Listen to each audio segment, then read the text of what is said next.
आज का हमारा टॉपिक है रिफ्रैक्शन थ्रू ग्लास स्लैब।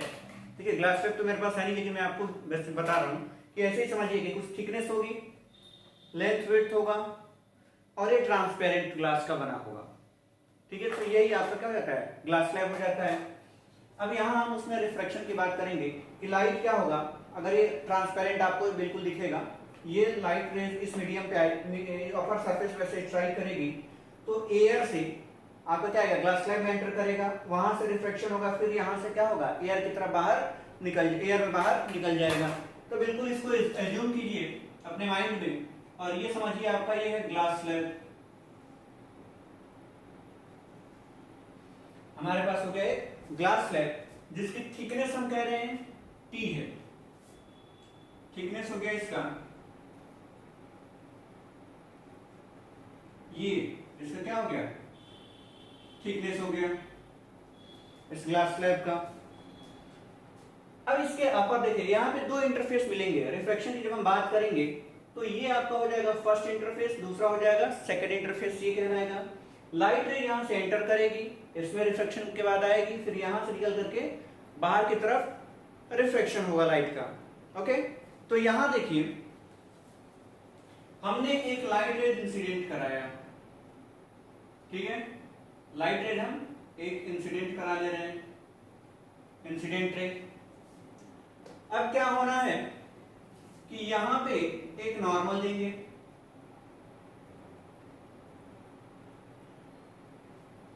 ताकि एंगल ऑफ इंसिडेंस पता चले। ये एंगल ऑफ इंसिडेंस हमने मान लिया आई, एंगल ऑफ इंसिडेंस हो गया हमारा आई। अब लाइट रेज क्या होगा, रिफ्रैक्शन के बाद, अब ये रेयर था, अगर हम बात करें यहाँ पे ये एयर है, ये ग्लास हो गया आपका और फिर इधर एयर हो गया, तो ये वाले टर्म को देखिए, ये आपका रेयर है और ये क्या हो गया, डेंसर हो गया। अगेन ये रेयर हो जाएगा, तो लाइट रेज रेयर से डेंसर में एंटर कर रही है, तो क्या होना है, रिफ्रैक्शन के बाद आ जाएगा नॉर्मल की तरफ बेंड होगा ये, तो ये अपने पाथ से डेविएट होकर के इधर की तरफ आ गया। अगर रिफ्रैक्शन नहीं होता तो लाइट रेज कहां जाती, ये इसको सीधे जाना चाहिए था। अगर ग्लास स्लैब बीच में नहीं आता, केवल एयर होता तो लाइट इधर निकल जाती, लेकिन रिफ्रैक्शन के बाद यहां आ गया, तो ये एंगल आपको क्या बताएगा, एंगल ऑफ रिफ्रैक्शन आर। अब सेकंड इंटरफेस, ये हमारा क्या था, फर्स्ट इंटरफेस था। देखिए इसको हमने कहा फर्स्ट इंटरफेस और ये हो जाएगा आपका सेकंड इंटरफेस। तो फर्स्ट इंटरफेस पे रिफ्रैक्शन हुआ रेयर से डेंसर में, सेकंड इंटरफेस पे क्या होगा, डेंसर से रेयर में आएगा। अगेन यहां पे हम एक नॉर्मल ड्रॉ कर रहे हैं, ये एंगल इसको हमने मान लिया आई डैश। सेकंड इंटरफेस के यहां जो एंगल मिलेगा क्या हो जाएगा, आई डैश मान लिया एंगल ऑफ इंसिडेंस।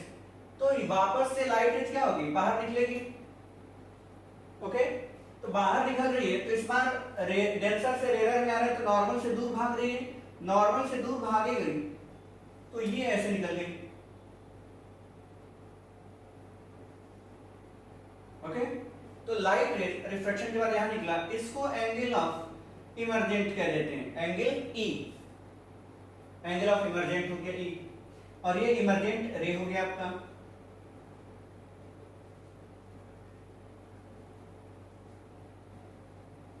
अब यहां देखें, एंगल आर और एंगल आई डैश क्या होगा, बराबर होगा, ऑल्टरनेट इंटीरियर एंगल्स कहलाएंगे। ठीक, ये एंगल आर हो गया। अब ये इंसिडेंट रे को सीधे निकल जाना चाहिए था यहां, इसे हमने नाम दिया इंसिडेंट रे। तो इंसिडेंट रे को सीधे निकल जाना चाहिए था यहां पे, तो इंसिडेंट रे यहां निकल नहीं रही है, उसके वजह क्या हो रहा है, रिफ्रैक्शन के बाद इधर से निकल रही है, बाहर की तरफ जमा रहा है एयर में, तो अपने पाथ से डेविएट हो गया। इनके बीच का जो डिस्टेंस कहलाता है परपेंडिकुलर डिस्टेंस, इसको क्या करना है, लेटरल डिस्प्लेसमेंट, ये डी आपका मिलेगा लेटरल डिस्प्लेसमेंट, इसको कहा गया lateral displacement. Okay,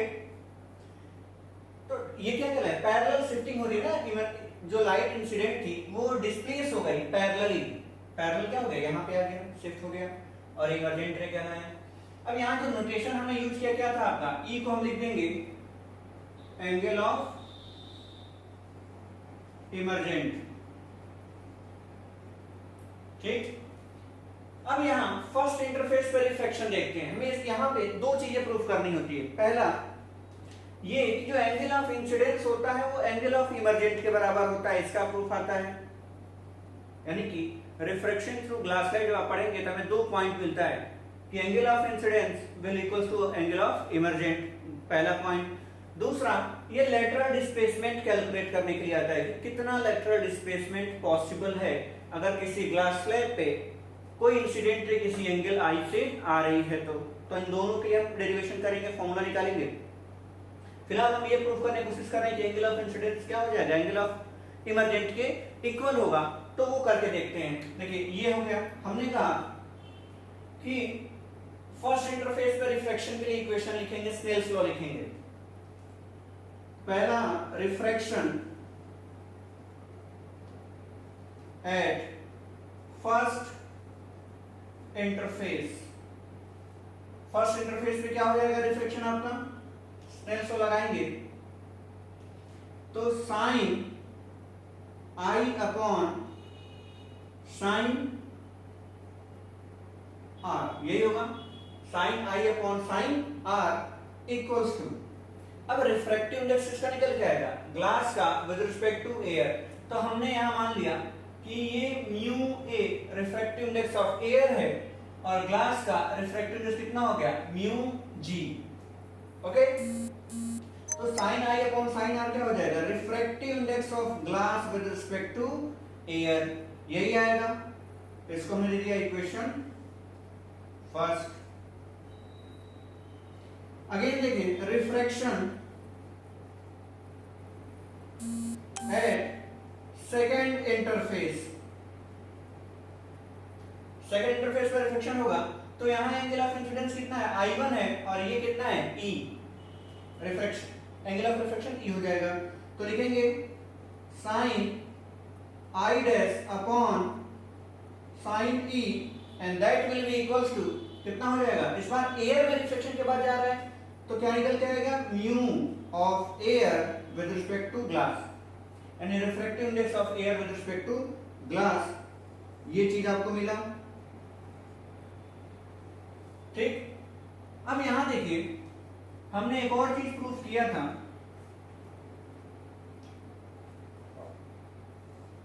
also we know, ये पहले से प्रूफ किया है कि refractive index of air with respect to glass will be equals to reciprocal of refractive index of glass with respect to air, ये होता है। तो हमने लिखा mu G upon air equals to 1 by mu A ji,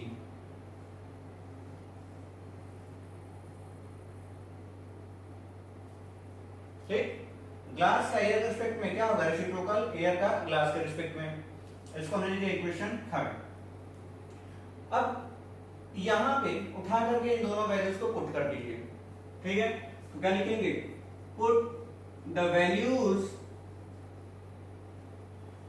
from equation first and second in equation third, first और second से value लेकर के 3 में पुट कर दीजिए। तो यहां पे आपका हो जाएगा sine I upon sine R and that will be equals to 1 by sine, दूसरे में क्या है, आई डैश है ना, I dash upon sine E, okay. अब ये ऊपर चला जाएगा तो लिखिए sine I upon sine R equals to sine E upon sine I dash, ठीक। यहां देखिए हमारे पास डायग्राम में आ जाइए, देखिए आर और आई डैश क्या होगा, इक्वल होगा, क्यों, ऑल्टरनेट इंटीरियर इमेज, ये दोनों नॉर्मल जो है वो पैरेलल होंगे और ये बीच में क्या हो गया, इंटरसेक्शन हो गया। अगर हम यहाँ नाम दें कि एक ए बी, ठीक है, सी पॉइंट का नाम देते जा रहे हैं, तो ए बी सी हो गया आपका।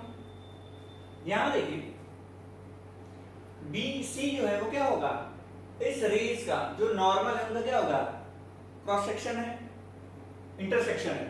तो आर और आई डैश क्या हो गया, अल्टरनेट इंटीरियर एंगल्स। तो लिखेंगे S angle I dash equals to angle R, क्या लिखेंगे, अल्टरनेट इंटीरियर एंगल्स। अगर ऐसा हुआ तो यहां पे हम दोनों एंगल इक्वल कर सकते हैं। So sine I upon sine R equals to sine E upon sine R कर दिया, आई डैश की जो प्यार कर दिया। तो ये आपका क्या हो गया, कैंसिल हो गया, बचा क्या, sine i equals to sine e. अब दोनों तरफ सेम है तो साइन साइन हटा सकते हैं और कर सकते हैं angle I equals to angle ई।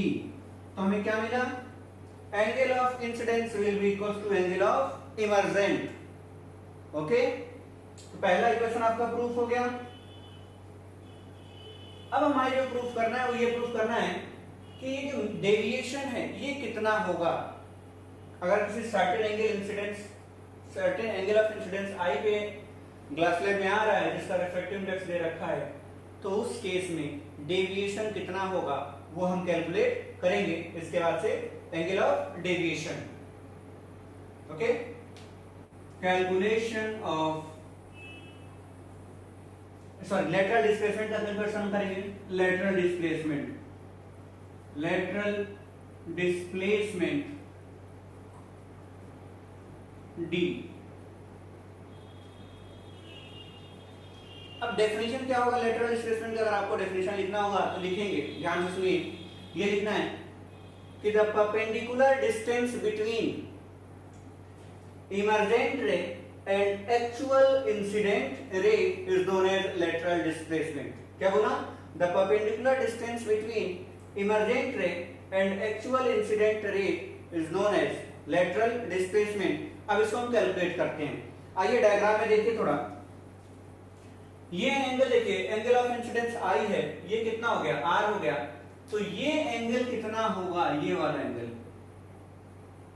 इस एंगल की वैल्यू कितनी हो जाएगी, आई माइनस आर। क्यों, क्योंकि ये जो एंगल आई बन रहा है ये पूरा का पूरा एंगल आई के बराबर होगा वर्टिकली अपोजिट एंगल की वजह से।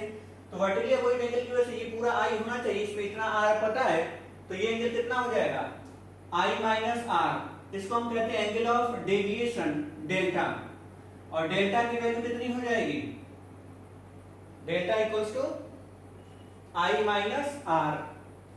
यहां लिख रहे हैं कि as angle of deviation is delta. Delta दे रखा है एंगल ऑफ डेविएशन, क्यों, क्योंकि इंसिडेंट रे यहां जाने के बजाय क्या हो गया, शिफ्ट हो गया डेल्टा डिग्री से यहां आ गया। सो डेल्टा इक्वल्स टू क्या हो जाएगा, आई माइनस आर। लिख देंगे किस प्रॉपर्टी को से, वर्टिकली अपोजिट एंगल्स इक्वल होते हैं, इसकी वजह से हमने डेल्टा निकाल लिया, आई माइनस आर। अब यहां इसको हम बढ़ा करके लेकर के जा रहे हैं, ठीक, ये है आपके पास थिकनेस हमारे पास दे रखा है, हमें निकालना है लेटरल डिस्प्लेसमेंट डी, इसको बढ़ाने की जरूरत नहीं है। ये डी है तो यहां पे भी हमने क्या कर दिया, देखिए ये बिल्कुल ऐसे बना दिया, ये भी आपका क्या हो गया, डी हो गया। यहाँ पॉइंट को दे दिए पी और इस पॉइंट को दे दिए क्यू नाम। ये जो डी था इसको हमने यहां बना दिया, कोई दिक्कत नहीं, पैरेलल हमने शिफ्ट किया इसको, डी यहां पे आ गया। अब देखिए एक राइट एंगल ट्रायंगल बनेगा, क्यों, क्योंकि हमने डेफिनेशन में ही बताया परपेंडिकुलर डिस्टेंस होता है, तो ये परपेंडिकुलर हुआ। अब ये नॉर्मल है तो यहां भी एंगल कितना होगा, 90 डिग्री होगा। तो देखिए इन ट्रायंगल बीपीसी क्या लिखेंगे, in right angle triangle BPC BPC में पी पे राइट एंगल है, क्या मिलेगा आपको? ये देखिए परपेंडिकुलर पता है, हम हाइपोटेन्यूज के टर्म में निकालेंगे तो क्या लेंगे? साइन लेंगे। हमने कहा साइन और एंगल कितना है? डेल्टा है। साइन डेल्टा इक्वल्स टू होता है perpendicular upon hypotenuse p by H. Perpendicular दे रखा है कितना? cp, तो यहां हम क्या कर देंगे? परपेंडिकुलर की जगह पे cp कर दिए, डिवाइडेड बाय हाइपोटेन्यूज कितना है? bc है, हमने कर दिया bc। अब साइन डेल्टा हमें देखिए bc की वैल्यू नहीं पता है, लेकिन ये पता है ना cp की वैल्यू कितनी है? d है, तो लिख सकते हैं sine delta equals to d upon bc, और bc को एक तरफ ला दीजिए, d अपॉन साइन डेल्टा। ये इक्वेशन 2 और इसमें हमने इक्वेशन 1 ले लिया। ये निकल क्या है? bc की वैल्यू। अब आ जाए एक और right angle triangle BQC, BQC में again in right angle triangle क्या है? BQC। BQC में आइए, इस बार ये एंगल पता है और ये थिकनेस पता है, T ले रखे हैं ऑलरेडी, T यहां पे दे रखा है इसकी थिकनेस। तो यहां लेंगे cos r equals to cos r क्या होता है? यानी cos एंगल के साथ लेते हैं तो क्या होता है? बेस अपॉन हाइपोटेन्यूज होता है, ठीक है? ये क्या होता है? Base upon hypotenuse. तो बेस कितना दे रखा है आपके पास? बेस ये होगा BQ, तो यहां हम क्या कर देंगे? BQ डिवाइडेड बाय हाइपोटेन्यूज दे रखा है BC, फिर कर दिया यहां पे BC। अब BQ की वैल्यू तो T दे रखा है ना, T पता है डायग्राम में, और cos r equals to T by BC, फिर BC को इधर ला दीजिए तो क्या हो जाएगा? BC equals to T upon cos r। इसको हमने इक्वेशन दे दिया 3। अब यहां देखिए इक्वेशन 2 और इक्वेशन 3 में दोनों जगह क्या है? BC इक्वल्स टू है, मतलब लेफ्ट साइड में क्या है? BC है, तो राइट साइड में क्या होगा? इक्वल होगा। तो कर सकते हैं यहां पे from equation second and third, अगर आप कंपेयर कराएंगे तो क्या मिलेगा? d sin theta will also equals to t by cos r। तो कर देंगे d sin, ये डेल्टा है, d sin delta equals to t upon cos r, cos r इधर कर दीजिए इसको, तो d equals to t sin delta upon cos r। ये आपको मिला lateral displacement, angle of deviation के टर्म में लेटरल डिस्प्लेसमेंट का फॉर्मूला। इसको हम ऐसे भी लिख सकते हैं d equals to t sin, ठीक है, डेल्टा की वैल्यू हमारे पास दे रखा है क्या? I माइनस r, तो यहां कर दिए I minus r divided by cos r, यानी एंगल ऑफ इंसिडेंस और रिफ्रैक्शन के टर्म में हमने ये प्रूफ किया, निकाल लिया लेटरल डिस्प्लेसमेंट का फॉर्मूला, लेटरल डिस्प्लेसमेंट। ओके, तो आपको यही काम करना है क्या कि डायग्राम में ही सब कुछ दे रखा है, आपको बस डायग्राम अच्छे से बनाना है और कुछ नहीं है। और बेसिक कॉन्सेप्ट लगाना है रिफ्रैक्शन का कि जब रेयर से डेंसर में जा रहा है तो नॉर्मल की तरफ, और डेंसर से रेयर में जा रहा है तो नॉर्मल से दूर। तो कंक्लूजन क्या मिला हमें रिफ्रैक्शन थ्रू ग्लास स्लैब से? पहला कंक्लूजन हमने ये निकाला कि the angle of incidence will always equals to angle of emergent, पहला पॉइंट। दूसरा पॉइंट कि जो रेज निकल रही है emergent ray will parallel to the actual incident ray. और तीसरा पॉइंट लेटरल डिस्प्लेसमेंट का मिला हमें कि लेटरली क्या हुआ? डिस्प्लेस हुआ, उस लेटरल डिस्प्लेसमेंट की वैल्यू भी हमने कैलकुलेट किया, जो ये रहा। तो आपको ये प्रूफ मिल चुका है, कर लेंगे, इस पे क्वेश्चंस आते हैं। Okay, thank you.